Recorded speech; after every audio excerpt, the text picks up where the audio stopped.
കുതിരാമുറ ഫാമിൽ നിന്ന് വാങ്ങിച്ച പോത്തുമുട്ട ഇത് രണ്ടും.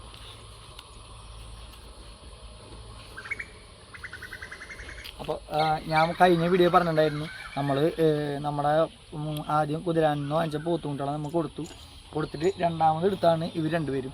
അപ്പം പിന്നെ നമ്മൾ യൂട്യൂബിലൊക്കെ കാണാറുണ്ട്, നമ്മൾ മലപ്പുറം ബഫല്ലോ മുറ ഫാം, അതിനെക്കുറിച്ചുള്ള വീഡിയോസുകളൊക്കെ നമ്മൾ കാണാറുണ്ട്, അനേകം ആൾക്കാർ കാണാറുണ്ട്.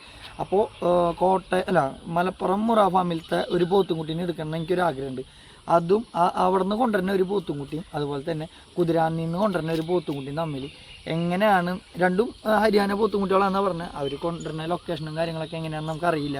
അപ്പോൾ അവിടെ നിന്ന് ഒരെണ്ണത്തിന് നമുക്ക് ബുക്ക് ചെയ്ത് ഒരെണ്ണം ബുക്ക് ചെയ്യുകയും ചെയ്യണം, അവരെ വീഡിയോ എടുക്കുകയും ചെയ്യണം. അപ്പോൾ അവിടെ നിന്ന് എടുത്ത പോത്തുംകുട്ടിയും കുതിരാനിൽ നിന്ന് എടുത്ത പോത്തുംകുട്ടിയും തമ്മിൽ ഡിഫറൻറ്റ് എങ്ങനെയാണെന്ന് നോക്കണം, വളർച്ച എങ്ങനെയാണെന്ന് നോക്കണം. അപ്പോൾ അതിനായിട്ടുള്ള കാര്യങ്ങൾ ഞാൻ വിളിച്ച് ചോദിച്ച് വെച്ചിട്ടുണ്ട്, ബുക്ക് ചെയ്ത് വെച്ചിട്ടുണ്ട്. ഇപ്പോൾ അവിടെ ഈ ആഴ്ച അടുത്ത ആഴ്ച കണ്ട് ലോഡ് വരുന്നുണ്ടെന്ന് പറഞ്ഞു. അപ്പോൾ നമ്മൾ ഒരു 100 കിലോ വരുന്ന ഒരു പോത്തുംകുട്ടീനാണ് നമ്മൾ നോക്കിയിട്ടുള്ളത്. അപ്പോൾ നമുക്ക് അതിനും ഇതിനും കൂടിയുള്ള കമ്പയർ എങ്ങനെയാണെന്ന് നോക്കാൻ വേണ്ടിയിട്ടാണ് ഈ ഒരു വീഡിയോ. ഇപ്പോൾ നമുക്ക് കുതിരാനെന്ന് വെച്ചാൽ പോത്തുംകുട്ടീനെ കാണാം.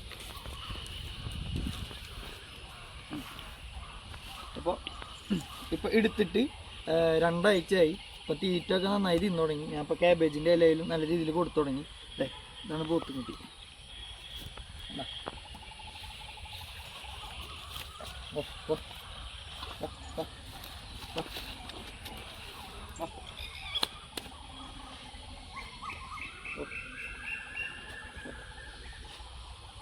നല്ല ഇടനീട്ടുണ്ട്, അതുപോലെ തന്നെ നല്ല കൊമ്പ്, നല്ല രോമം ഉള്ള കുട്ടി.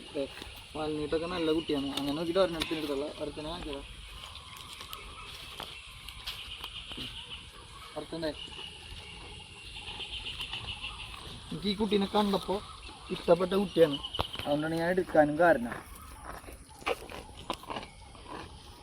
നല്ല നീട്ടുണ്ട്, ഇടനീട്ടുണ്ട്, അതുപോലെ തന്നെ നല്ല രോമം. കൊമ്പ് തന്നെ ചുരുളൻ കൊമ്പല്ല, നീട്ടത്തിലുള്ള കൊമ്പാണ് വന്നിട്ട് കാണുന്നത്, കണ്ട. പക്ഷെ കുട്ടി നല്ല കുട്ടിയായതുകൊണ്ട് മാത്രമാണ് ഇതിനെ എടുക്കാനുള്ള കാരണം കേട്ടോ. കണ്ടോ, ഒക്കെ നല്ല രീതിയിൽ എടുത്തു തുടങ്ങിയിട്ടുണ്ട് പോത്തുംകുട്ടികൾ. ഇപ്പോൾ ഞാൻ പച്ചക്കറി വേസ്റ്റ് ആയിക്കോട്ടെ, കഞ്ഞവെള്ളം ആയിക്കോട്ടെ, എന്തായാലും മറ്റേ പോത്തുകളെ പോലെ തന്നെ ആയിട്ടുണ്ട്. അപ്പോൾ എനിക്കൊരു കമ്പയർ ചെയ്യാൻ വേണ്ടിയിട്ടുള്ള ഒരു ചെറിയൊരു വീഡിയോ ആണ് കേട്ടോ. അത് എവിടം വരെ എത്തുമെന്ന് എന്താ എത്തുമെന്ന് എനിക്ക് അറിഞ്ഞുകൂടാ. അടുത്തുള്ള ഫാമിൽ നിന്ന് നമുക്ക് എടുക്കണം. അതുപോലെ തന്നെ കുതിരാനത്തെ പോത്തുംകുട്ടിയുണ്ട്. അപ്പോൾ ഇത് തമ്മിലുള്ളൊരു ഡിഫറൻറ്റ് വളർത്തലാണ് ഇനി കാണാൻ പോകുന്നത് കേട്ടോ. നമുക്കപ്പോൾ അടുത്ത ആഴ്ച അങ്ങനെയാണ് നമ്മുടെ മലപ്പുറത്ത് നിന്നുള്ള ഒരു പോത്തുംകുട്ടി വരുന്നത്. ഇതും തമ്മിലുള്ള ഒരു കോംബോ ആയിട്ടുള്ള ഒരു വളർത്തലാണ് കേട്ടോ കാണുന്നത്. നിങ്ങൾക്ക് ഇഷ്ടപ്പെട്ട സപ്പോർട്ട് ചെയ്യാം കേട്ടോ. ഓക്കെ.